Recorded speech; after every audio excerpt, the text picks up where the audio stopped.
This is Umma Channel, Sky 820.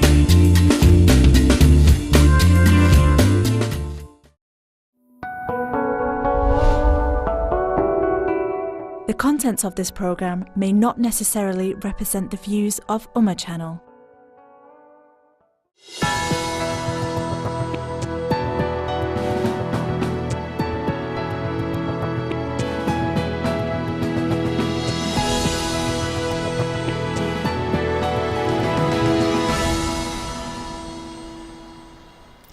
बिस्मिल्लाहिर्रहमानिर्रहीम अस्सलामु अलैकुम वरहमतुल्लाहि वबरकातुहू। मैं हूं शकील सलाम और आप देख रहे हैं प्रोग्राम हमारी सेहत। And today we're going to talk about gum hygiene, gum disease. I'm delighted to say that it's second time I have a local award-winning dentist with me, and his name is Dr. Khalid Master. Assalamu alaikum. Wa alaikum assalam wa rahmatullah. Alhamdulillah. Thank you for inviting me back. Jazakallah for coming back. It was very cold when we started the first show. That's right. And it's extremely warm in our studio. So from one extreme to another extreme. It is, yeah. So how did you feel being an award-winning dentist? Well, I think that all happens, as you know, it's usually outside of your own personal control. I think that one of the things, I graduated in dentistry in 2000, so yeah. Alhamdulillah, I have 17 years experience, and a lot of the time this kind of development happens through patients, because what happened was that once I'd graduated and I started practicing what was I thought the brand of dentistry that everyone practiced, yeah. I thought to myself that everyone must be just like me. But when patients used to then remark and say that the way in which you give information, the amount of information you give, the way in which you make us feel how calm and relaxed you are, because dentistry is a high fear, low trust profession. Absolutely. Yeah. And I think, as you will testify, there's very few people who enjoy going. You go because you need to rather than because you want to. And I think because I was fortunate that Liverpool University, where I graduated, they also incorporated the behavioral science within the undergraduate curriculum. So I did a little bit of psychology and sociology in my studies, and that humanized things for me, you know. So dentistry is largely a very mechanical and engineering type based profession. So there's very precise science with regards to how to prepare a cavity, the science and the material science that goes into the filling materials.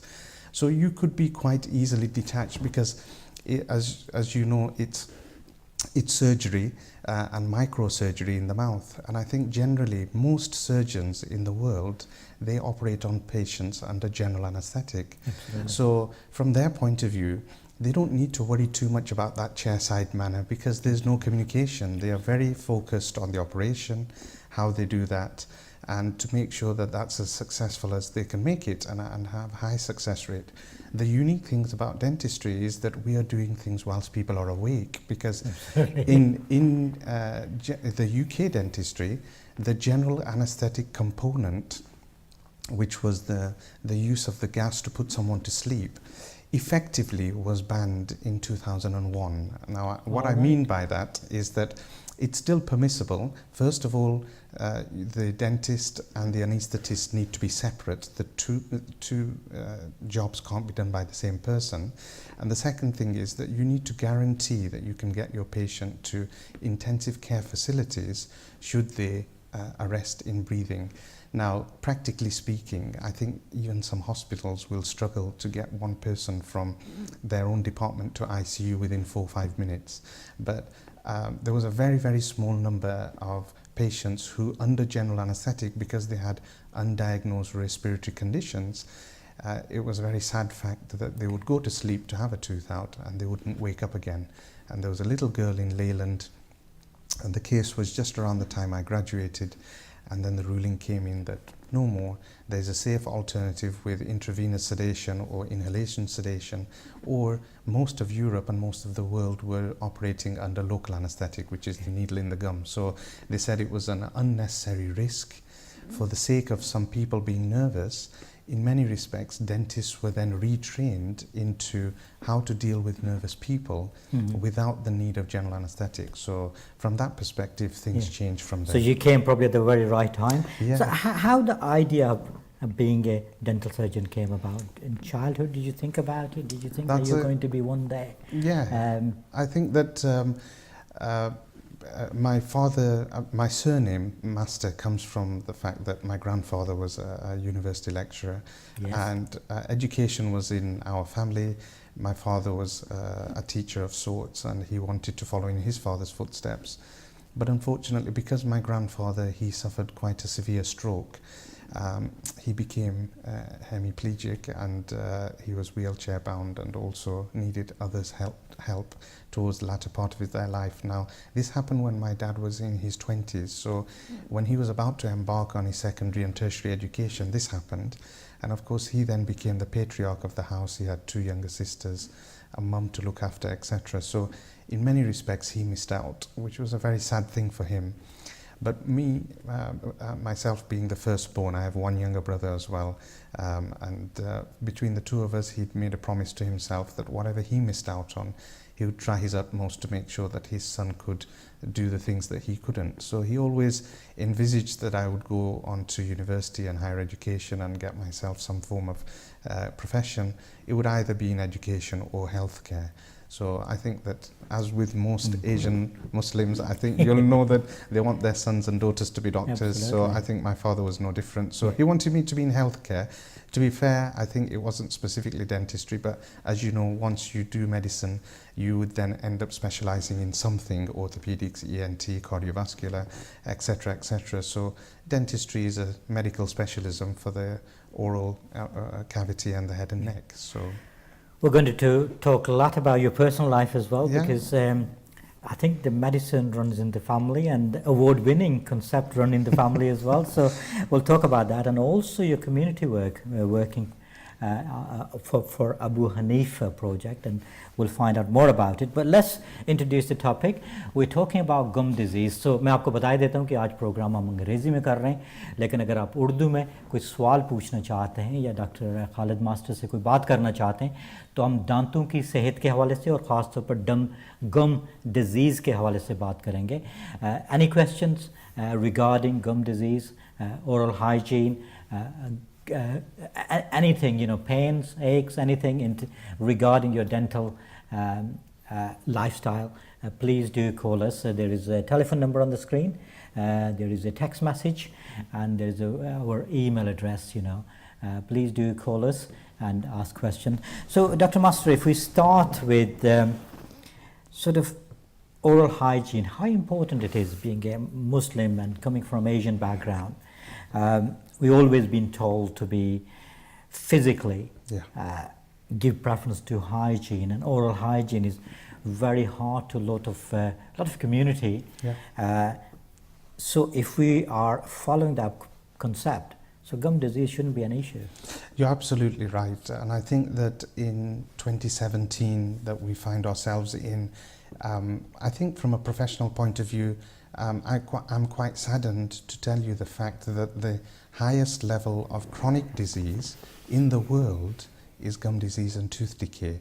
And in this day and age, I would say, especially in the developed world, this should be something of historical fact. It shouldn't be there presently, but unfortunately it is, because I think there's a lot of misunderstanding and miscommunication to some extent regarding oral health, home care and hygiene as well, which I think that during the course of our conversation today, I'm hoping to at least dispel some of those myths or misunderstandings that patients have, and sometimes even confusing, conflicting messages that healthcare professionals can give. And I think that dentists and hygienists sometimes are guilty of that as well. Absolutely. So मैं आपको बता देता हूँ कि इस वक्त मेरे मेहमान हैं डॉक्टर खालिद मास्टर, जो कि डेंटल सर्जन हैं. ब्लैकबर्न में बैंक व्यू स्माइल जो प्रैक्टिस है उसके लिए पिछले 7.5 साल से काम कर रहे हैं, और माशाल्लाह अवार्ड विनिंग डेंटिस्ट हैं. इनकी जो काम है उसको रिकग्नाइज़ किया गया है. इसके साथ साथ अबू हनीफा प्रोजेक्ट के लिए एक शुरू से उसमें इन्वॉल्व हैं और कम्युनिटी में भी बहुत सा काम कर रहे हैं.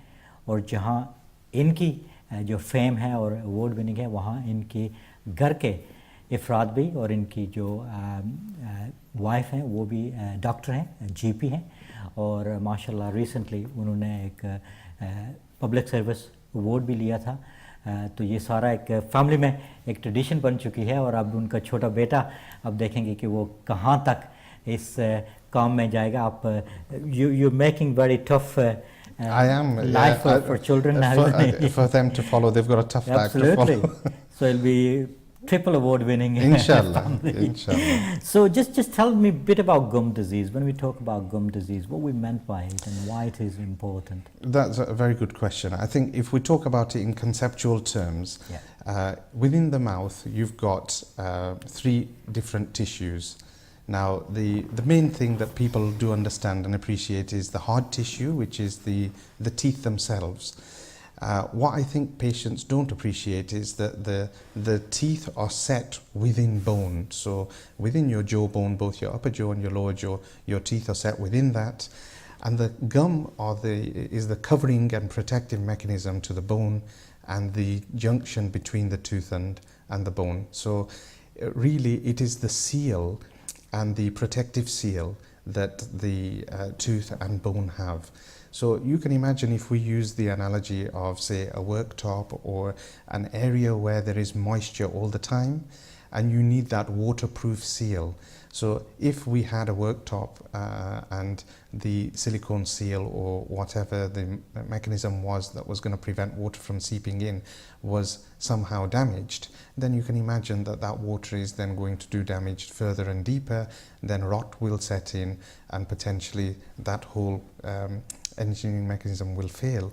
So because the mouth is a very harsh environment, if you think about it in practical terms, the abuse that we give our teeth and gums is, unbelievable. Firstly, we're very lucky that the gums are the most highly developed with regards to healing. Their healing capacity is the best in the whole body, and it's a good thing that that's the case, because otherwise we'd all be suffering largely from edentullousness, which is the loss of all our teeth. Because if you think about the temperature changes that they need to undergo from things that we take from the freezer and eat, and it has to withstand that, to very hot coffee or beverages, etc. So it has to withstand both extremes of temperature. Then you have alkaline materials, acidic materials, so there's a wide range of pH that it needs to, and of course you'll have dry times and moist times, and it has to withstand all of that, and so do the materials that we put inside. So when you think of it in that sense, we put it through a lot of abuse, and if you don't keep that mechanism healthy, then ultimately you have only yourself to blame when it all goes to ruin, really. Okay, so normally people generally, when we talk about dental health, people relate to sort of tooth decay and other elements, broken tooth, accidents, whatever it is. But gum is something, perhaps as a community, we're not actually aware of it. Is that true? I think you've hit the nail on the head, because as dentists, what you'll find is that patients will come with a problem. So quite rightly, there's 3 main reasons why someone would damage their teeth. One is tooth decay, which is the rotting. One is an accident or trauma, you bumping into something bumping into you, or over the fullness of time, you have worn and damaged your own teeth, wear and tear. So when you talk about those types of issues, you go to the dentist with a problem. You've largely contributed to that problem, but the dentist would pretty much 100% be responsible for fixing that problem for you. So when you go to them, you have this problem, they fix it, you make a contract, you pay whatever is necessary, or you sign your NHS exemption, and the job is done. Advice is usually given for the reasons and the cause. A good dentist will always then tell you to try and avoid those things to prevent further damages and repeat incidents like this, but ultimately the job is finished. The gums are the one unique difference when it comes to dentistry, that you come to the dentist with the problem, and in all honesty, the dentist cannot fix it for you. Can't replace the gums. It is impossible. It's not just the fact that permanent damage has happened. When we go into this in a little bit more detail of why it happens, what you can do to prevent it or minimize its spread. If you're at more the late stage, whichever stage you're at, there's always some help that we can provide. But when we come into that and you appreciate that side, if we step back and we realize that the gum disease component for the dentist, they can only play a coaching or an advisory role. So as you know, most patients will attend every 6 months. The General Dental Council and the Health Service advises that you must go and see a dentist at least once a year, and also see a hygienist. And in that scenario, if we're going to go off the average of 6 months, the gum disease component and the success of that is determined on what you do in the 5 months and 29 days between visits. Absolutely. It's not something we can wave a magic wand or do a course of treatment and cure it. So the cure comes from you. There's 2 types of gum disease, and we'll go to that in more detail later, but gingivitis is a reversible gum disease. Once you have the knowledge, the equipment, the prescription, how to use the equipment, and you do that, then ultimately you can cure it or manage it.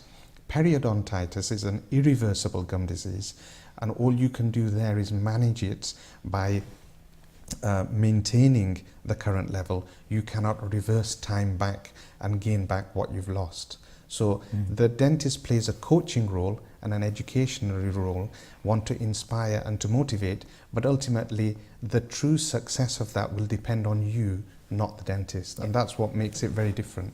Even award-winning dentists can't wear a magic. Even we have, our superpowers have limits. The limits. Right. Okay, just to remind you, we're talking to Dr. Khalid Master. He's a dental surgeon locally in Blackburn, award-winning dental surgeon. He's here to talk to us about gum disease. आज वो बात कर रहे हैं gum disease के हवाले से.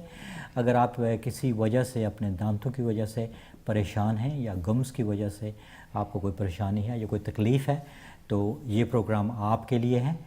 बेशक प्रोग्राम हम अंग्रेज़ी में कर रहे हैं, लेकिन अगर उर्दू में आप कोई सवाल पूछना चाहते हैं तो इंशाल्लाह इसका जवाब हम देंगे. टेलीफोन नंबर स्क्रीन पे आ रहा है, आप उस नंबर पे फ़ोन कर सकते हैं या हमें टेक्स्ट कर सकते हैं. दांतों का मसला हमारी कम्युनिटी में बहुत बड़ा है, और सफाई जो है वो ईमान निसफ़ ईमान है, ये हम मानते हैं. लेकिन उसके बावजूद जब गम की सफाई की बात होती है तो शायद हमें मालूमात नहीं होती, शायद हमें इतना पता नहीं होता. तो इसीलिए ये ज़रूरी है, और इस प्रोग्राम में इंशाअल्लाह आपको बाकायदा प्रैक्टिकल एग्जांपल दिखाई जाएंगे कि कैसे आप इन गम को ठीक रख सकते हैं. So you are welcome to ask any questions relating dental health. Because last program we did about the children's health specifically, in particular, yes. But this is where you're opening up to everybody. Yeah. We're happy to speak about anything dental. So now the next question is, what is the causes of gum disease? What happened? You mentioned about the abuse we do to our mouths. Cold, hot. So apart from teeth, does that have similar effect on our gums as well? Yes, I think that generally speaking, the one big factor is bacteria. So bacteria are present in the mouth. The mouth cannot be a sterile environment because it is the opening of the gastrointestinal tract. So that's the opening, then it goes into the throat and then into the stomach, of course, and then the small and large intestines. So in theory, this is the beginning part of that. And as we know, the whole of that tube, regardless of its width and whatever tissues are lining it, are always going to be lined with bacteria. So you've heard from a digestion point of view that there are good bacteria and bad bacteria, but bacteria are there. So they are indeed the same in the mouth. There are good and bad bacteria in the mouth, and the bad bacteria, if they are to colonize a particular dangerous area, then that is when gum disease sets in. And that dangerous area is a very unique position in the body, and that is the tooth-gum junction. And what's unique about that is that that is the only area in the whole body where the outside world and the inside world is separated only by 3 cells. And this is the big issue, that if we don't keep that junction clean, whatever is in the outside in the mouth, we could go on the inside, and those germs getting into the systemic system and causing a bacteremia, which is an infection of the blood. Absolutely. We'll talk about in length और कुछ practical example भी देंगे. Dr. Khalid Master is with us and we're talking about gum disease. जी हाँ, doctor Khalid master मेरे साथ मौजूद हैं, dental surgeon हैं ब्लैकबर्न में, और उनसे बात करेंगे गम डिज़ीज़ के हवाले से। एक छोटी सी ब्रेक लेते हैं और इंशाल्लाह ब्रेक के फ़ौरन बाद आपसे दोबारा मिलेंगे। कहीं भी जाइएगा नहीं, देखते रहिएगा प्रोग्राम हमारी सेहत। अस्सलाम वालेकुम।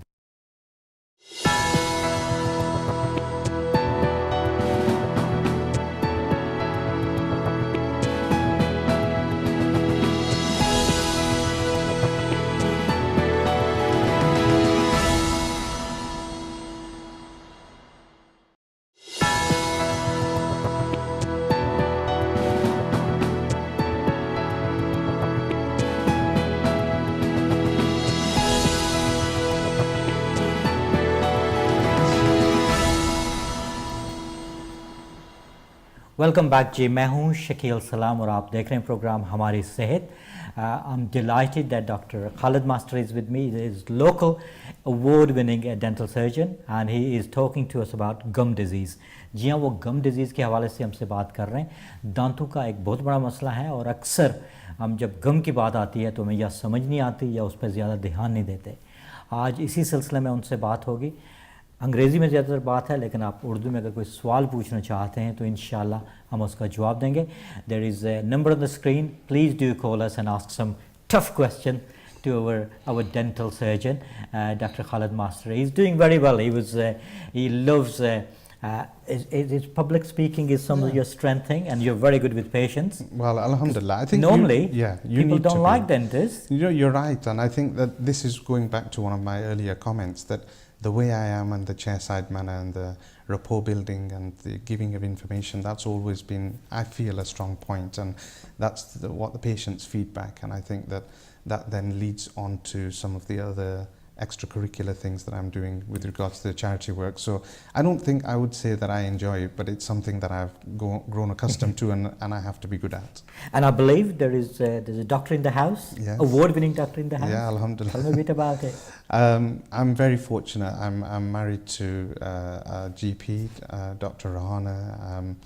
We've been married 13 years now. We have 2 lovely young boys, Adam and Zakaria, and both my wife and I are heavily involved with Abu Hanifa Foundation. We do a lot of charity work generally, but how do you find the time? But Yeah. Can I just take a call now? Let's see who is our caller. Assalamu alaikum. Alaikum salam. What's your name and where you calling from? My name is Zakaria. And are you calling from locally here or from far London or From somewhere? Blackburn. All right, okay. Zakaria, what would you like to ask? Is it necessary to brush my teeth twice a day? Or can I get away with it once a day? How old are you, Zakaria? Yeah, How old are you, Zakaria? 9 years old. 9 years old. Very good question. I wanted to know the answer. Jazakallah for that, Zakaria. Right. This is a tough question for my little child, 9 years old. okay. Is it necessary to brush twice? Why do you say twice a day and 2 minutes as well? You know, that's Yeah, another that's restriction. it's actually a very long time. Can we get away with once, as Zakaria suggested? Okay, so He's going to be a future dentist. I can see well, that. he's got Talent there, isn't it? he has Tough So questioning there. It is. So thank you, Zakaria, for this tough question. Even and I dentist think- is struggling to answer that. yeah. So let me try my best. Okay. The true answer is that we always tell patients, especially young patients, that the importance of brushing twice a day is more to do with habit formation and plaque disturbance. So we said that bacteria in the mouth are the cause of gum disease. The bacteria form large collections in another entity known as plaque. So this is collections of germs. Now, I said that if you have 1 million in the middle of your cheek, it's not going to do you much harm because they can't penetrate that lining because the lining is quite thick.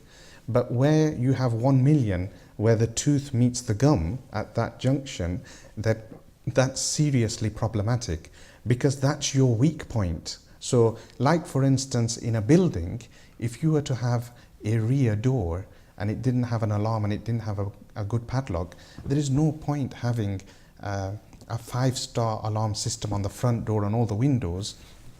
All you want is to find the weakness within the system. The weakness within the gum tooth system is the junction. So if I was to say to Zakaria that if you brushed once in 24 hours, that would be good, because you're disturbing that junction once in 24 hours.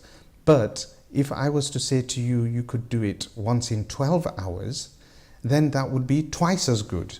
So what I would say to Zakaria is that you can do it once a day and that would be good. But if you did it twice a day, it would be even better. In fact, I would say as Muslims, we have a very unique and brilliant opportunity to actually do it potentially 7 times a day. And the reason why I say that is that as secular community, you would say once in the morning, once at night time. Sometimes you've probably also heard that you should brush after meals. There is a very good reason for that also, because of food debris collecting between the teeth and also on the biting surface. But we should also be praying as practicing Muslims 5 times a day. We know that the Prophet ﷺ to use miswak as a sunnah. So if we are going to do wudu 5 times a day, and we believe in following the sunnah of the Prophet ﷺ, and we use miswak, that too is a form of brush. It's a chew stick, it's a historic brush. Now you're not using fluoride toothpaste, and in that scenario, I as a dentist would tell you that using fluoride toothpaste at least twice a day has its own benefits, but at least the disturbance, the mechanical disturbance with a bristled substance item 5 times a day, every time you do pray salah, then you have the opportunity to disturb it every few hours. Surely that's going to be 7 times better than doing it once a day. So I would say it's critical to do it once a day, but it is advisory to do it as often as you physically can based on your lifestyle. Okay, so Doctor is recording this program and he's going to show it to his dentist to say once is okay, it's good, but twice is better, and you went to 5 times, you know. As it. So that's a very good question. Thank you very much, Zakaria. अगर आप भी कोई सवाल पूछना चाहते हैं, so there's a number on the screen. Please do call us and ask some tough questions. We wanted, you know, this dentist who thinks he knows everything, and we want to prove him wrong. But mashallah, the topic we're talking about is looking at gum disease. Very common, but how much we know about it and how we prevent it. And you're going to give us some example and some demonstration how to keep away from this gum disease. What is the practical support? I think that in order for you to understand more sometimes the prevention, the treatment and the consequences, we need to talk about the etiology, which is the cause and its progression. So we've alluded to some of these things. Let's go through it in a little bit more detail. So I'm going to hold it up. That's better because we got a little thingy. That's perfectly fine. I can see the teeth. So I'm going to rest it on there. So what we've got here on this side is... So there's the teeth on the top. Correct. So 32 altogether, is it 32? Very good, yes. I know. You paid attention last time, Shakil. And there's some wisdom tooth somewhere as well. That's including the wisdom. So 32. Most people don't have, so it will be 28. And children have 20. So there's the mouth there, and essentially what you're looking at for a person, if you as a lay person, if you're not a dentist, and you want to know whether you yourself or someone else who is a loved one has healthy gums, there's 3 things you need to look for. So firstly, you can just look into the mirror and analyze the 3 things that I'm going to mention. So the 3 things are: the gum color should be pink. Should be pink. Okay. Now, without putting any coloring. No coloring on top. Only the real thing. So no artificial colors. No. So if it is naturally pink, now I will add to the fact that from the Asian community and also from the Afro-Caribbean community, you can get darkening of the gums, something known as racial pigmentation. So if you naturally have quite dark gums, then you can ignore that to some extent because they will never be pink because of the genetics. But certainly from a Caucasian perspective, so Eastern European population, the pink color as opposed to the red color is a sign of health.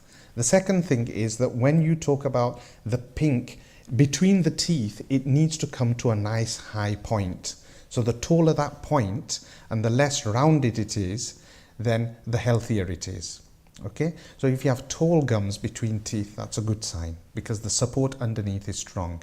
So it's pink in color, it's knife edged or a tall peak in between, and the profile on the outside is one of it being flat. So it is not rounded. Red, swollen and rounded gums are a sign of disease. Flat, pink and pointy gums is a sign of health.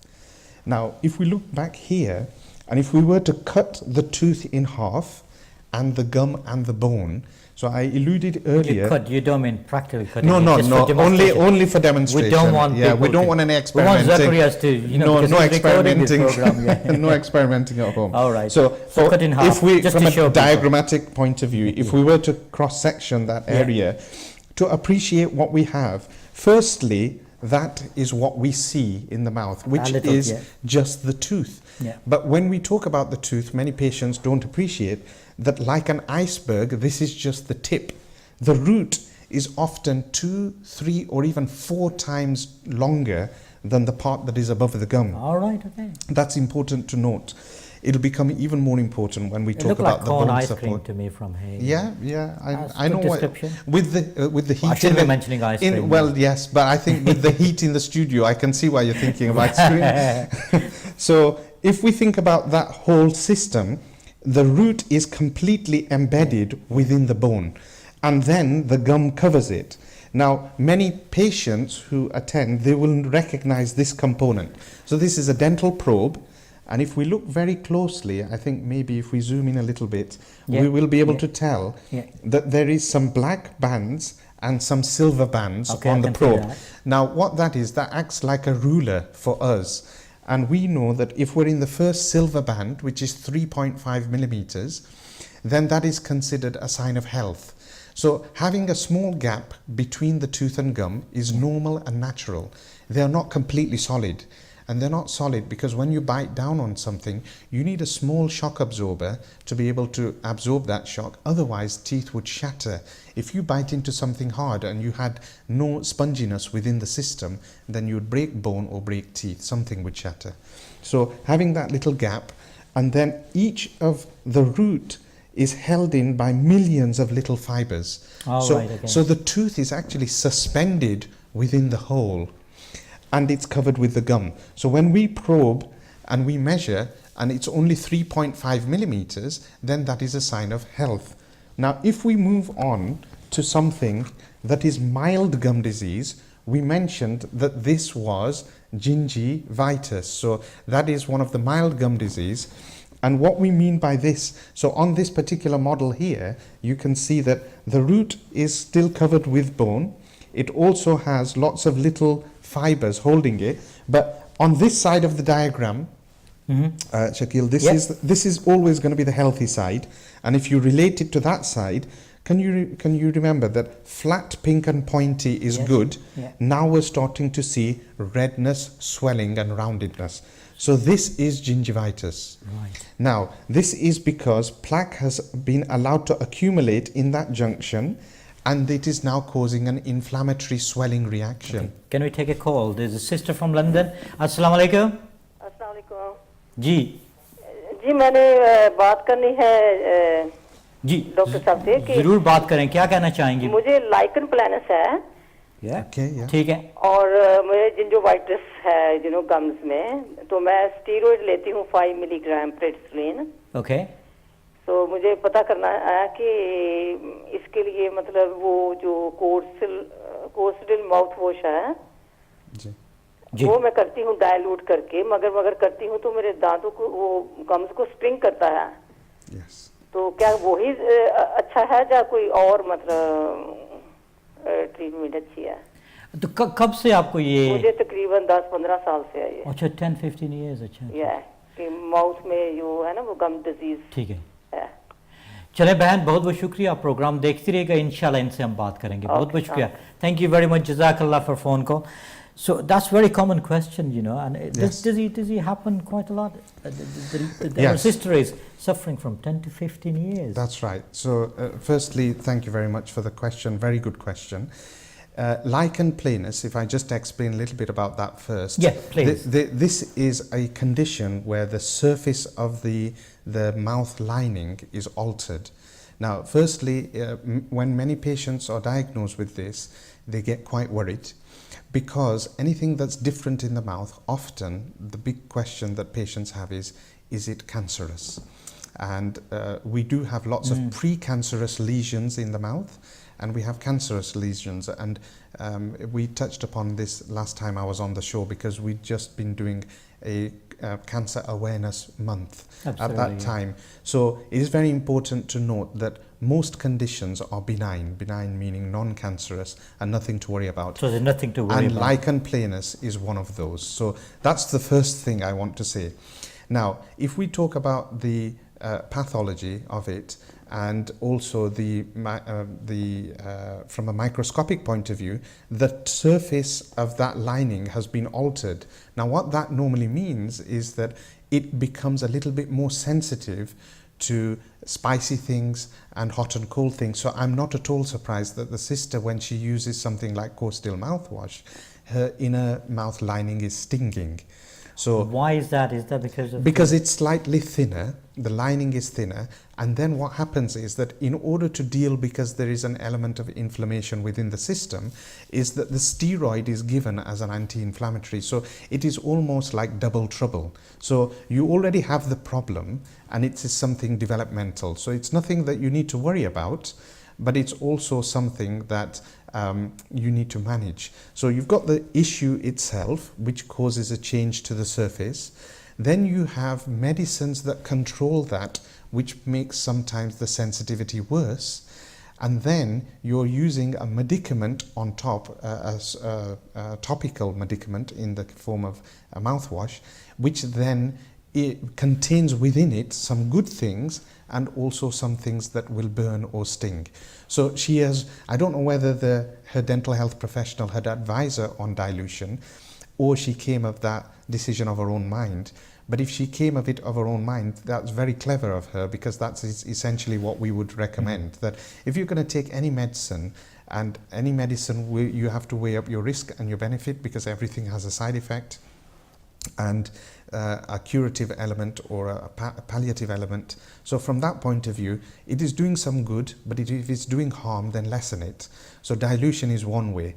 What I would say to the sister is Corsadil is specifically formulated for gingivitis, which was the thing that I was talking about, and we'll come back to that in a moment. So it's the gold standard. One of the side effects to using Corsadil. Can we take a call, please? Okay. A caller is waiting for us. Assalamu alaikum. हाँ जी वालेकुम सलाम जी, क्या कहना चाहेंगे? आज मैं ये कहना चाहूँगी, मेरी भी गम डिजीज है, बहुत अरसे से 5-10 साल से मेरा भी ऐसे ही खून आ रहा है दांतों से। खून निकलता है गम से? दिन को नहीं होता, बस रात को सुबह सवेरे उठो तो होता है। रात को सुबह को 2 टाइम होता है जी? नहीं, बस सवेरे सुबह को होता है। अच्छा, सुबह ज्यादा होता है जी? जी सुबह को।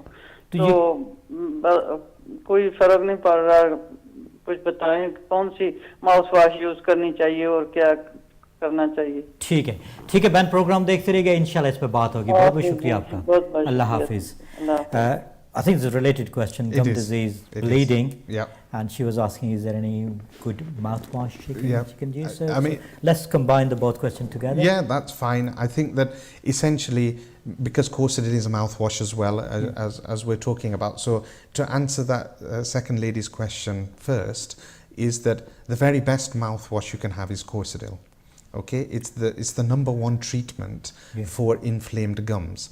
Now, I will add a proviso to that, and the proviso is that it is only, think of it like liquid antibiotic. Okay. So if you, Shakil, are having a cold, or you have flu. Why should I have a cold? No, I'm only can I just sorry, with loads of calls coming in. Okay. Will you remember where we Okay, finished? I'll finish. So you finish no problem. that. We'll start that and we'll take a call. Assalamu alaikum. Wa alaikum assalam, Shakil. Assalamu alaikum. Ji, wa alaikum assalam.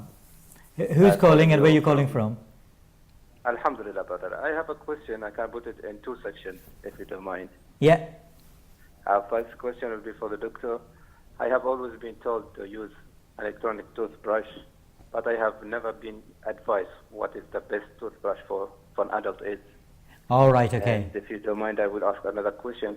I have a medical problem which causes my mouth to be dry most of the time, and I have a spray that's been advised for me, which is an artificial saliva. But do you have any advice on how I can maintain a healthy mouth? Okay, Jazakallah, brother, for your phone call. It's a really a very excellent question, and I'm sure Dr. Khalid is looking forward to answer that. Yeah. Jazakallah, assalamu alaikum. So loads of questions. I'm not making any note. I hope your memory is good. Inshallah. So we started with so brush thing. You can. Yeah, we're definitely going to cover talk that. About brush. Yeah. We'll cover that.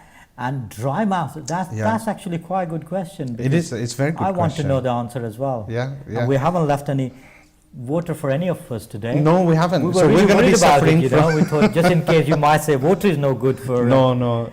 Water and milk are the two best fluids that you can take. But so no sugar or anything. No sugar. Anything you deviate from that. So the moment you even put water, you get some flavored waters nowadays. Correct. Yes. If they are still flavored waters, then they are better than the sparkling flavored waters.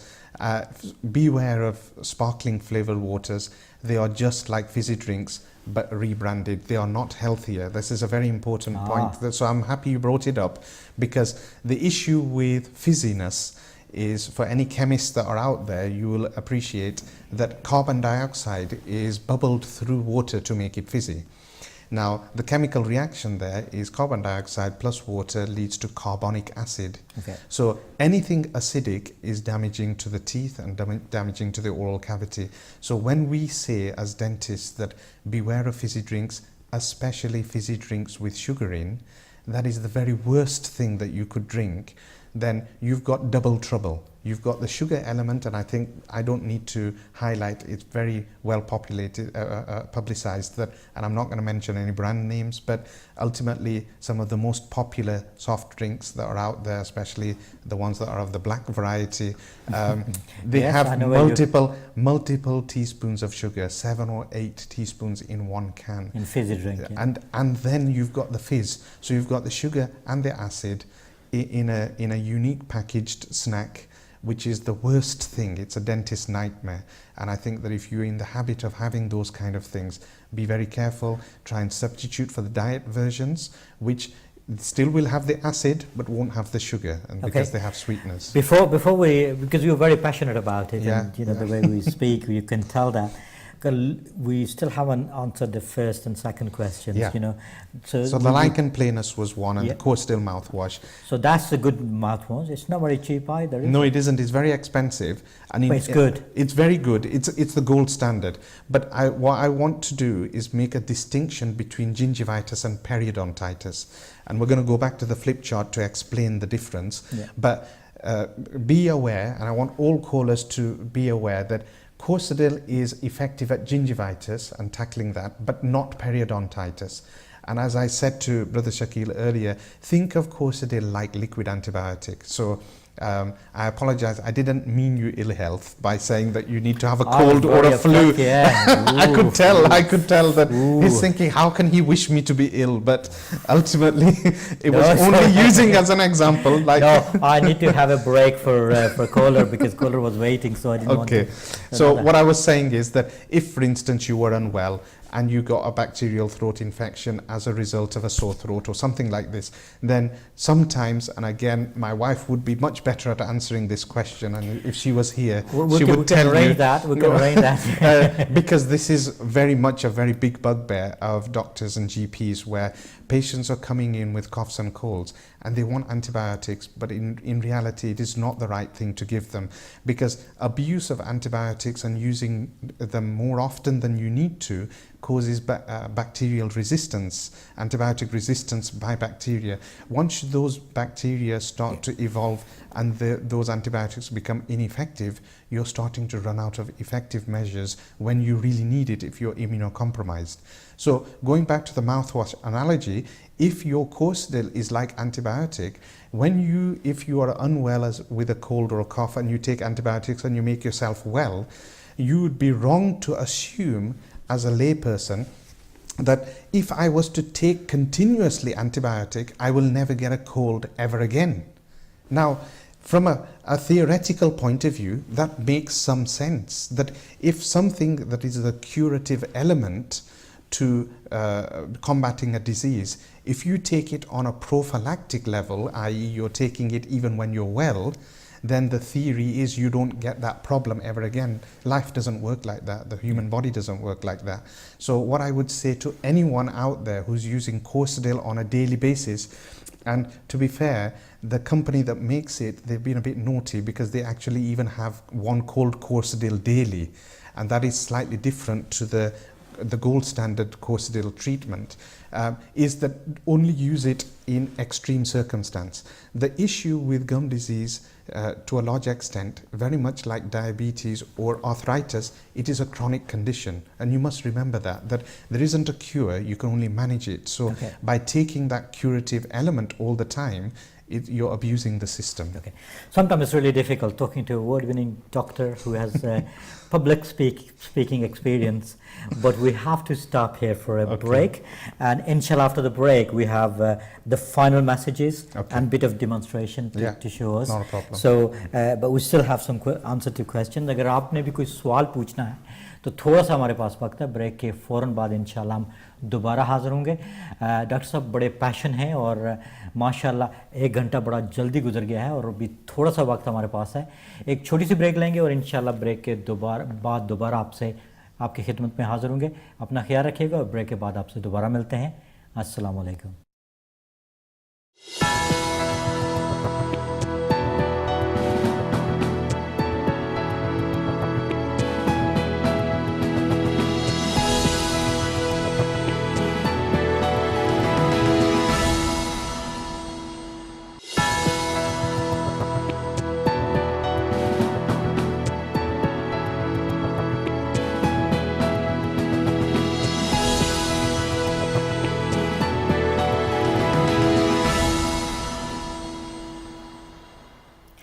Welcome back जी, मैं हूं शकील सलाम और आप देख रहे हैं programme हमारी सेहत। आज हम बात करें डेंटल हेल्थ के हवाले से, गम डिज़ीज़ के हवाले से। मेरे साथ है डॉक्टर खालिद मास्टर मौजूद हैं। ब्लैकबर्न में बैंक व्यू स्माइल क्लिनिक के लिए वो पिछले 8 सालों से काम कर रहे हैं और अवार्ड विनिंग डेंटल सर्जन हैं माशाल्लाह। जहां डेंटल की दुनिया में अहम काम कर रहे हैं, वहाँ ये कम्युनिटी में भी अबू हनीफ़ा प्रोजेक्ट के तहत काफ़ी अहम काम कर रहे हैं और पता नहीं इनको कितना वक्त मिलता है कि आज हमारा भी साथ दे रहे हैं। और बड़ी खुशी है कि आपके बहुत से सवाल आ रहे हैं। अगर आप कोई सवाल पूछना चाहते हैं, there is very limited time, we have only small amount of time to take your calls because doctor साहब ने they have to tell us lot of practical example and also doctor साहब you mention something about antibiotics, and you said you wish your wife should be here to answer that question. You know, have you heard about who want to be a millionaire when you choose a topic and you can call a friend, family or friends? Shall we arrange that then? Shall we call? If we can get her on the line, that would be excellent. We'll try our best to get to your wife, and she's called Rehana. Rehana Master. Dr. Rehana Master. That's right. And she's a GP, work in Blackburn area. In Preston. In Preston. So she works in Preston. So there's two, dental and doctor in one house. That's right. How does he feel? Yeah, I think we'll telling each other what to do. Well, yes, and we're complementary. I think that because we appreciate each other's roles within healthcare, I think we appreciate each other's stresses at work. So it's worked really well so far. So we're working to get through to you if she's listening. Available. Whatever arrangements are, we will hear from you. So let's talk about some of the questions. Yeah. In fact, hey, good news. We have Dr. Rehana Master online. Assalamu alaikum. Wa alaikum assalam. How are you? Alhamdulillah. You should be here with your doctor, supporting him, the dentist. So how you feel, there's a dentist and there's a doctor in one house. What is the argument? When there's any argument, what is the man? Who wins? Oh, she wins. I can tell you that. Yeah, we don't need to ask that. She always wins. So what was the question you wanted to ask? No, it was just the fact that I think that when we were talking about antibiotics and the use of antibiotics. I know that from a dentist point of view, I think that, I can't remember the exact figure, but we are only responsible for less than 10% of prescribing of antibiotics to the general population. Okay. The GPs would be responsible for a lot more, and I think the key thing here is that it's to reinforce the message to the patients at large that there's very few things that you need antibiotics for, and you need to be sensitivity tested for it. Okay. And so it was really to get the GP's perspective. Okay, of so when we got should GP, prescribe. we got GP, which is your wife, Dr. Rehana Master. So what is the response to that, Rehana? He's actually right. The only things that need antibiotics are bacterial infections on the whole. Unfortunately, a lot of patients with viral infections, which is what we see much more of, things like cough, cold, flus, upper respiratory infections as we call them, generally are viral, and they feel they need antibiotics to recover. They don't. Generally what they need is just a little bit of time, patience, painkillers, plenty of fluids and rest. Sometimes if they do drag on, they are given antibiotics, but we're talking 3-4 weeks down the line if needed. If we overuse antibiotics in the early stages, then the problem is resistance. And we're already finding there's a big problem where a lot of the common antibiotics don't work anymore. And we're having to use a lot stronger antibiotics for simple infections. And that's just because that patient is either resistant or that kind of infection is now resistant to the common antibiotics because of overuse. Long term, we will have a problem if we carry on down this line in the near future, because since penicillin was invented, we've not had any new antibiotics, and they're no longer working for us. So our own bodies are going to struggle to fight common infections if we keep overusing. So he's right. We need to limit what we use and for the time we use it, and use it appropriately. Absolutely. Jazakallah. But before you go, just a question, he's an award-winning dentist. You recently got Public Service Award. How does it feel, two award-winning a GP and a dentist living in one house? Proud moment? No different, to be honest. I think, alhamdulillah, we're quite humble people. The awards we get, mine was for public service, which, to be fair, was a real surprise to me when I did receive it. I honestly didn't think I'd win it on the night. And we do what we do just because it's the way we've been brought up, to give back anything that everyone's done for us. We've got to a good position in life, alhamdulillah, and all we can do is to give back to the community with our time, our knowledge. So I think for us it's an award, it's a trophy, it's the recognition, but we just carry on everyday life, and I think we both do that. If we can give back, we give back. Inshallah. Jazakallah for that. You should be actually here sitting next to your husband and supporting him, but Jazakallah for coming. But inshallah, if there's a next opportunity, we'd love to have you here. But Jazakallah, Dr. Rehana Master, for explanation. And a very humble family, Jazakallah. In fact, I was there when she had the Public Service Award. That's right, yes. And she said exactly the same thing. She said she was really surprised. So Jazakallah, and the good team. Yes, alhamdulillah. So the children are going to follow the same step now? Well, we're not putting any pressure, I think, as good parents. How difficult it is then, are you brushing teeth, you monitor, absolutely. That's my department. So to be fair, I've got the easy job. So it's the brushing of teeth and the general diet thing, that's my role. Everything else is Rahana's role. So she's got a bigger job, to be fair. So if they're unwell, that's her department. Let's go to Manchester. Azhar Sayyid इस वक्त हमारे साथ मौजूद हैं Manchester से. अस्सलाम वालेकुम. अस्सलाम वालेकुम. सबसे पहले शकील साहब, मसला ये है कि ज़ाहिर है कि क्या करूं दांतों की नज़र होने तक. सवाल ये है कि ये जो the question, I'll put it because Dr. Khalid understands more English, I think, than Urdu, is this, that you say that when people do have different drinks, sugary stuff or fizzy drinks and also that, how far it is effective that if you brush your teeth after that intake? That's one question. And the second is, you said the gingivitis and the periodontal disease. Can you explain briefly what's the main difference between the two and how you treat the periodontal one with some other liquid? And the third is, can you also tell, is it naturally as the age proceeds towards your later years, your gum starts getting weaker and you start losing tooth on some that age issue, or is it purely a matter about the hygiene which allows to keep the teeth intact? Excellent and question. my final comment is on which I would like to advise you that dentists tend to drill a lot of these cavities business, and they tend to continue to drill it until the tooth has almost gone flat and there will be nothing left, so it has to be extracted. Is it not advisable that at some point you tell the patient that you can have a crown now if you want to, rather than leaving the crown perhaps at a point when there is no other choice except to remove everything? Okay, Jazakallah, Mazhar Bhai, that was very, very good, brief but very important question. Thank you very much. Keep watching, and inshallah Dr. Khalid Master have answered to all your questions, but very valid question. Well, 4 very valid questions, to be fair. So, Mazhar Bhai, Jazakallah for that. So, can I just say, can we say a bit brief now? I know you're yeah, I speaker, need to. you love I talking, understand.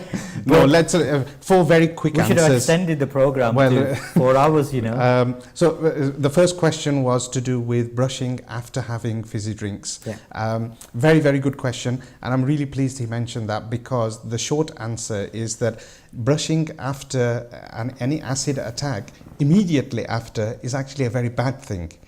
And it's very bad if you think of it logically, because the acid has softened the tooth enamel. So it normally remineralizes naturally through saliva over 40 minutes.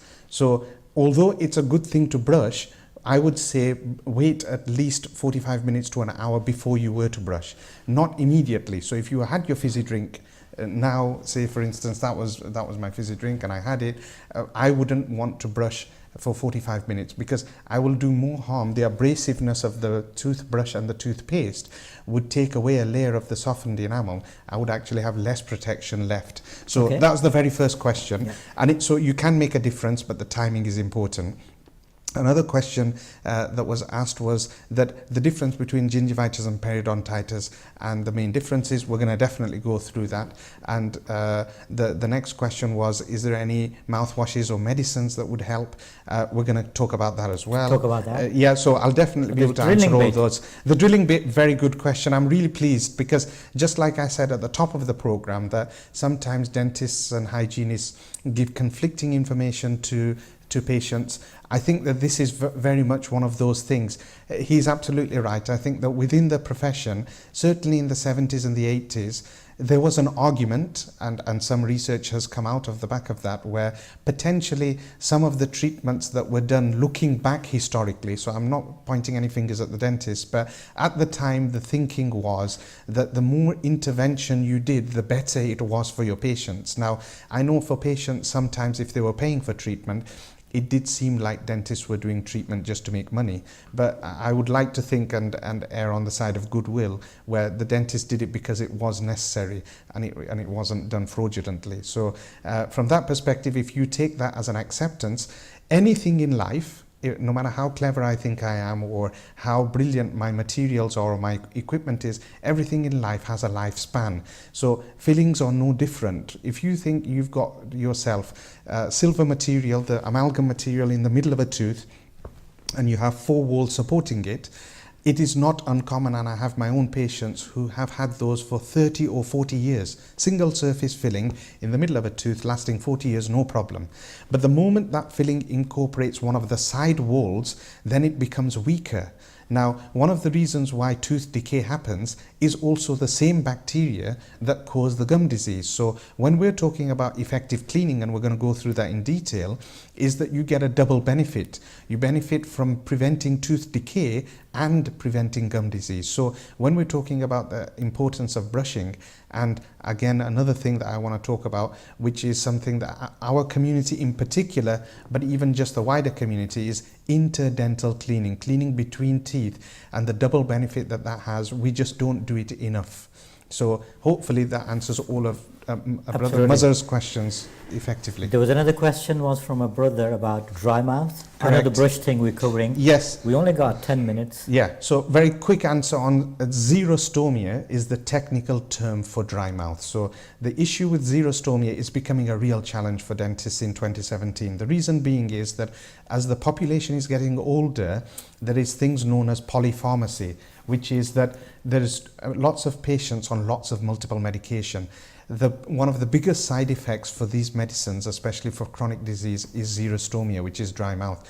Saliva is the one major protective component against that, against tooth decay and gum disease. It has multiple benefits. So in xerostomia dry mouth, you can have two types. One is that you produce less saliva than normal, or your ability to produce saliva is severely compromised. So volume and quality. Sometimes you produce the same amount, but it is a watery version and it doesn't have as much protection, or you just don't produce enough of it. So both of those are a serious problem. I think that brother, you said he was from Oman, so he'd called in internationally, so that's really good. And in that scenario, what I would say is that the medication, because I think he mentioned something about sprays. Yes. Sprays are also in two forms. One is something known as a saliva stimulation spray, and the other is saliva substitution spray. So the stimulation is for the people who have the production, the quality is good, but there's not enough volume. So if you take that spray, you increase the volume back to normal. Then in the case of substitution is that your saliva is there, but it's not of a good quality. So you need to substitute it with something that has better quality.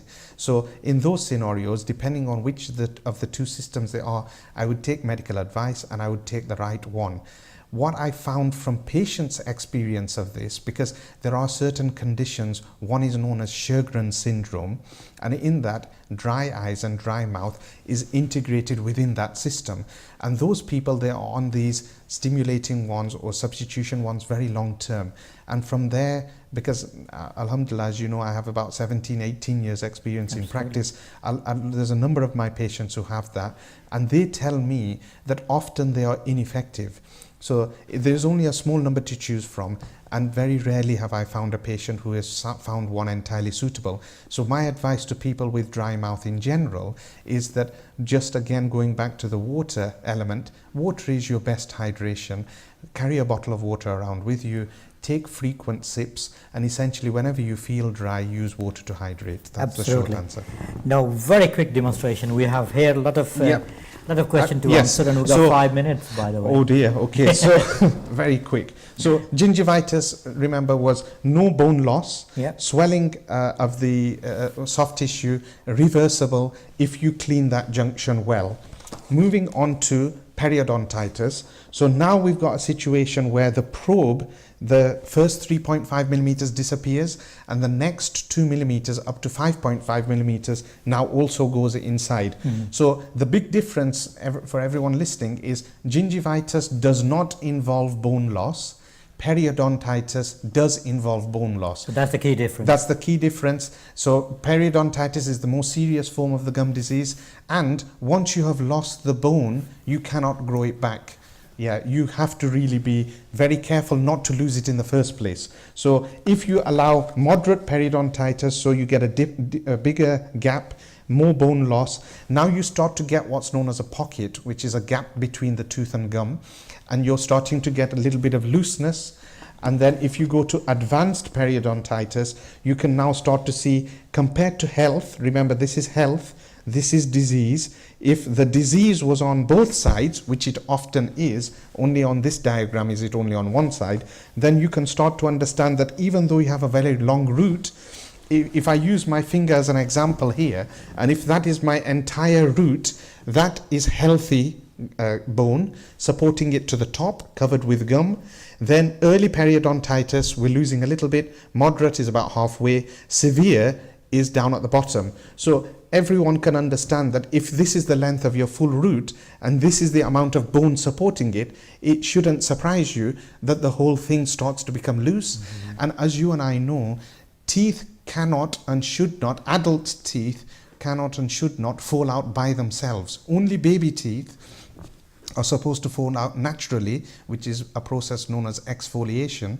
And in the case of adult teeth, they should never fall out. You and I know, I'm sure we all have some family member who will at some point have experienced tooth loss through natural means, adult. That is the severe periodontitis that's never been treated. So now if we move on to home care, so how can you prevent whichever progress on my flip chart, wherever you were, this, what I'm going to tell you, will help you.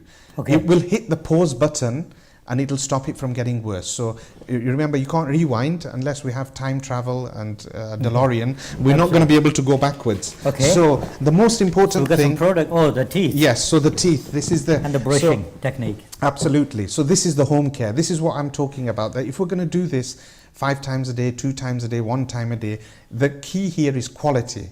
So this half of the model, just to explain, is showing the diseased model, which is the red, swollen. A lot of pink bait, isn't it? A lot of this is red. Bait. This, yes. So red, swollen, and rounded. And if we again look closely, we see that the tooth gum junction is dirty. There's some brown staining here, and it is the same on the inside. This half is the healthy half, which is the flat, pink, and pointy gums, both outside and inside.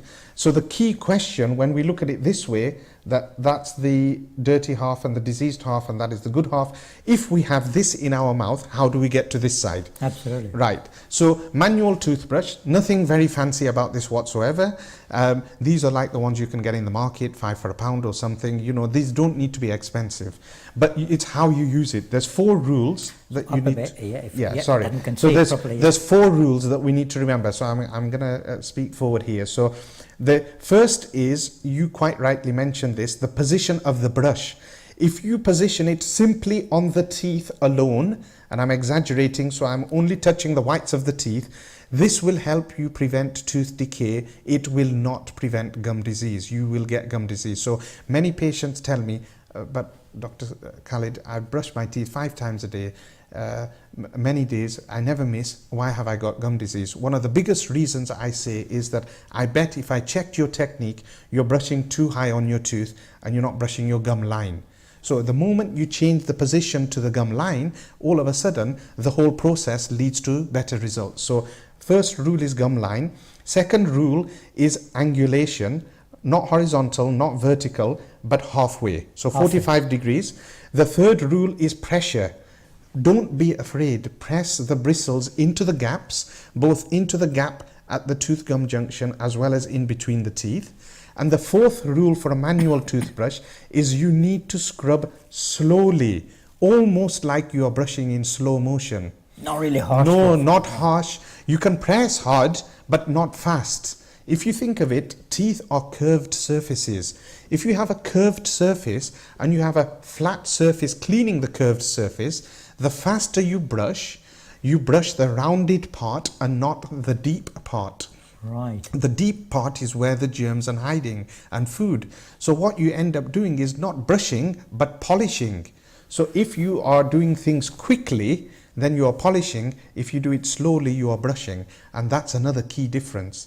Another very good question that I think the a brother from Oman, he asked, what is the difference between manual and electric, and why is electric better? That's a very good question. Almost running out of time, but very, very quickly, if you could just so give the electric toothbrushes, they have a smaller head on the whole. They move quicker. So the first 3 rules apply. 45 degrees at the gum line, firm pressure, and instead of slow strokes, you press the button and you do no strokes. Just leave it there for 3 seconds. Here you're cleaning each and every single surface separately, and you have the inner surface and the top surface. So if my time is limited, what I would say is the take-home message: remember, people, that your teeth have 5 surfaces, an outer, inner, and a top surface, which is cleaned by your brushes. You can have any of those. Electric is better than manual. If we are going to talk about interproximal, remember 2 out of those 5 surfaces are not cleaned by brushes. They have to be cleaned by other devices. The other device historically was floss. You can have floss on its own handle, whichever is easier for you. My preference is the interdental brush, and what this does is use it as a micro toothbrush that cleans between the teeth.